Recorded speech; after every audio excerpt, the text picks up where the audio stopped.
Finally এই female পাখিটা আমি নিয়ে নিলাম। আসসালামু আলাইকুম, শখের পাখিঘর ইউটিউব চ্যানেল ও ফেসবুক পেজে আপনাকে স্বাগতম।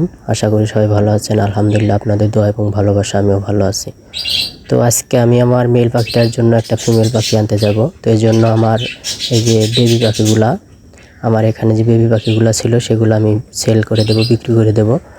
দেখেন মাশাআল্লাহ, পাখিগুলো অনেক সুন্দর।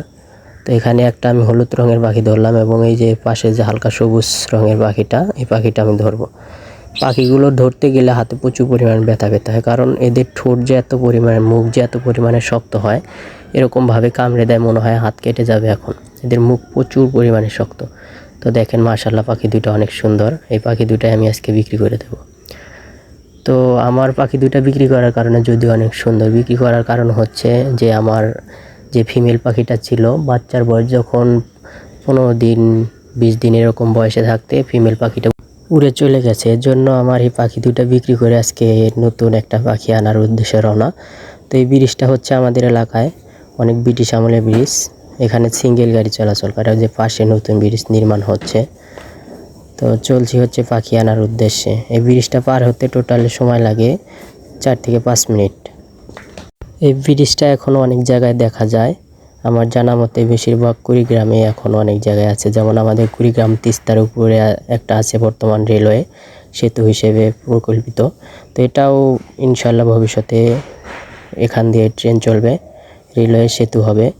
তো এই জন্য ব্রিজটা আছে এখনও মনে হয়। আর এই ব্রিজটা দিয়ে ভারী গাড়ি চলাচল করে, এর জন্য ব্রিজটারও তাড়াতাড়ি ক্ষতি হয়েছে। তো চললাম হচ্ছে পাখি আনার উদ্দেশ্যে। এই ব্রিজটা সম্পর্কে আপনাদের একটু জাস্ট বললাম। আর এই ব্রিজটার অবস্থা খুব নাজেহাল অবস্থা। এই ব্রিজটা দিয়ে যখন এক লাইনে গাড়ি ছাড়া হয়, অন্য লাইনের গাড়ি সিরিয়াল ধরে থাকে। যখন এই গাড়িগুলো পার হয়ে যায়, তখন আবার এই যে গাড়িগুলো ছেড়ে দেওয়া হয়। এই যে এগুলো দেখেন, এগুলা সিরিয়ালে আছে, সিগনালে। তো এখানেও আসলে ট্রাফিক সিগন্যাল আছে। আমাদের গ্রামের রাস্তা হলে কি হবে, এখানেও সিগন্যাল মানতে হয়, না হলে ব্রিজে ফেসে যেতে হয়। আর এই যেখানে পার্শ্ব রাস্তা হবে, নতুন রাস্তা, এই যে মাটি উঁচু দেখতেছেন এখান দিয়ে। তো বলতে বলতে আমি চলে আসলাম কাছাকাছি, পাখির ঘরের কাছাকাছি চলে আসলাম। তো এই হচ্ছে পাখির ঘর। এখান থেকে আমি একটা পাখি নিয়ে যাব। এখান থেকে যে হলুদ কালারের যে পাখিটা দেখতেছেন, এখানে এই পাখিটাই আমি নিয়ে যাব। তো প্রথমে আমি আপনাদের পাখির কলোনিটা ঘুরে দেখানোর চেষ্টা করলাম। এটা হচ্ছে একটা ছোট ভাইয়ের কলোনি। তো আমি তার কাছ থেকে পাখি নিলাম। সর্বপ্রথম আমি তাকে পাখি দিয়েছিলাম, যদিও এখন আমার কাছে সেরকম পাখি নেই। তো এই পাখিটা আমি চয়েস করে নিয়ে নিলাম ছোট ভাইয়ের কাছ থেকে। তো মাশাআল্লাহ, পাখিটা অনেক সুন্দর। আশা করি এই পাখিটা আমার মেল পাখির সাথে সুন্দর অ্যাক্টিভ হবে, এই জন্য আমি এই পাখিটা নিয়ে নিলাম। এবং এই কালারটা অনেক সুন্দর কালার, এবং এই কালার থেকে যে কটা বেবি পাখি হবে সবগুলোই ভালো হবে। তো পাখিটা নিয়ে চলে আসলাম আমার বাড়িতে এসে ছেড়ে দিলাম, রাখলাম আলাদা খাঁচায়, যাতে 2-1 দিন পাশাপাশি থেকে খুব সুন্দর একটা তাদের ভিতরে মনোভাব সৃষ্টি হয়, ভাব সৃষ্টি হয়। তো দেখেন, ছেড়ে দেওয়ার সাথে সাথে আমার মেল পাখিটা কিন্তু তার কাছে চলে আসছে। আর এটা হচ্ছে বেবি পাখিও, দেখেন মেল পাখিটা, আর এই পাশে হচ্ছে ফিমেল পাখিটা। যেই ফিমেল পাখিটা ছেড়ে দিয়েছি অমনি কিন্তু মেল পাখিটা তার কাছে চলে আসছে। আর এই পাশে যে হলুদ পাখিটা দেখতেছেন, এটা হচ্ছে বেবি পাখি। এই পাখিটা আমি আলাদা অন্য আরেকটি জায়গায় রাখবো, বর্তমানে এখানেই থাক। তো এটা পাশাপাশি রাখার কারণ হচ্ছে তারা জোড়া নেবে খুব শীঘ্রই। মেল পাখিটা ডাকাডাকি করবে, দেখেন কি সুন্দর করে ডাকতেছে। এরকমভাবে ডাকলে দেখা যাবে যে ফিমেল পাখিটা তাড়াতাড়ি তার প্রতি আকর্ষিত হবে এবং জোড়া নেবে খুব শীঘ্রই। এর জন্য তাদের পাশাপাশি রাখলাম এবং আলাদা খাঁচায়। একটি বিষয় বলবো, সেটা হলো যে আপনি পশু পাখি জীবনে যাই পোষেন না কেন, সেটার প্রতি অবশ্যই যত্নশীল হতে হবে এবং সঠিক পেয়ার নির্বাচন করতে হবে এবং সঠিক কিছু নির্বাচন করতে হবে। তাহলে দেখা যাবে যে সেখান থেকে ভালো কিছু সুফল পাওয়া যাবে। যেহেতু আমার মেল পাখিটা হচ্ছে টিয়া কালার, তো এর জন্য আমি তার জন্য হলুদ কালারের পাখিটা নিয়ে আসলাম।